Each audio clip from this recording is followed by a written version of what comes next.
রমজান মাসের প্রথম রোজার অনেক ফজিলত রয়েছে।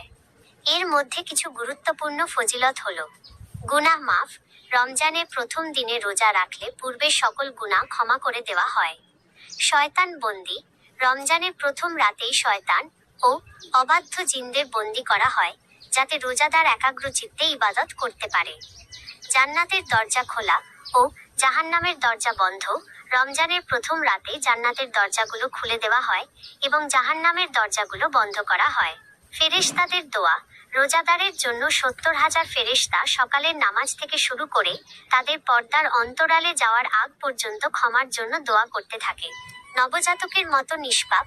প্রথম রোজার ফজিলত সম্পর্কে বলা হয় যে রোজাদারকে নবজাতকের মতো নিষ্পাপ করে দেওয়া হয়। রহমতের দশক।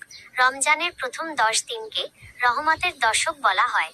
এ সময় আল্লাহ তার বান্দাদের প্রতি অসীম দয়া ও করুণা বর্ষণ